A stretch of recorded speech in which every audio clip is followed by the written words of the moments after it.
ترکی میں جب خلافت عثمانیہ کا اختتام ہوا تو چند علماء نے چھپ کر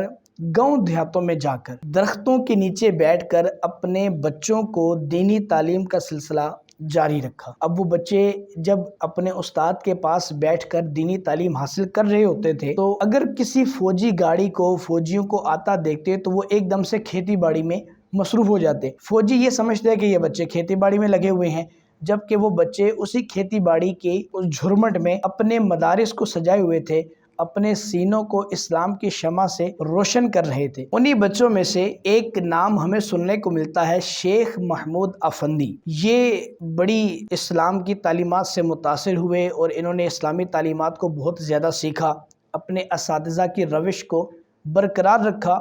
اور یہ بھی اسی طرح گاؤں دیہاتوں میں اپنے آنے والے طلبہ کو علم دین سکھاتے رہے۔ کمال اتا ترک یہ وہ شخص ہے جس نے عربی کتب پر، عربی تعلیم پر، عربی بول چال پر سخت قسم کی پابندی لگا دی تھی کہ کوئی شخص جو ہے وہ عربی کو نہ سیکھے، اور اس نے وہ ساری کتب اور کتب کا ذخیرہ جو ہے اس سب کو جلا کر راکھ کر دیا تھا کہ کوئی عربی کو سیکھ نہ سکے، یعنی دین پر چلنے کی طرف کوئی ہرگز نہ آ سکے۔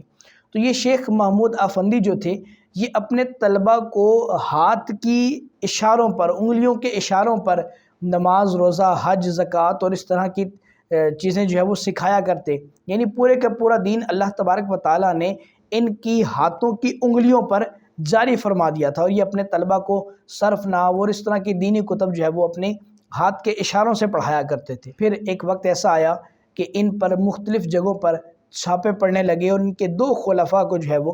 گاؤں دیہاتوں میں شہید کر دیا گیا۔ پھر انہوں نے ان گاؤں کا رخ چھوڑ کر شہر کی طرف آ کر ایک مسجد میں خدمت شروع کر دی۔ 18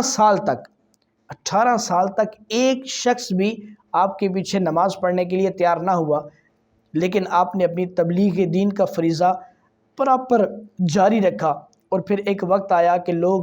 جوک در جوک آپ کی مسجد میں، آپ کے آستانِ شریف پر تشریف لاتے، آ کر دین سے فیضیاب ہوتے۔ کتابوں میں لکھا ملتا ہے کہ 60,000 سے زائد شاگردوں کی ایک کثیر فوج آپ نے چھوڑی ہے، اور دنیا میں 95 برس کی عمر آپ نے پائی ہے۔ ترکی کے اس وقت کے جو صدر ہیں، صدر رجب طیب ایردوان صاحب، یہ بھی انہی کے شاگرد ہیں، اور اس کے علاوہ ان کی کیبنٹ کے بہت سارے وزراء اور فوجی اہم عہدیداران اور بڑے بڑے لوگ جو ہیں وہ انہی کے شاگرد ہیں۔ انہی سے متاثر ہو کر انہوں نے علم دین کو حاصل کیا۔ آج ترکی ایک دفعہ پھر جو ہے وہ ہمارے سامنے اسلامی نظام کو قائم کرتا نظر آ رہا ہے۔ ہماری دعا ہے کہ اللہ تبارک و تعالی شیخ محمود افندی کی تربت اطہر پر کروڑوں رحمتوں کا نزول فرمائے، اور ان کے شاگردوں کو مزید دین اسلام کو پھیلانے کی توفیق عطا فرمائے۔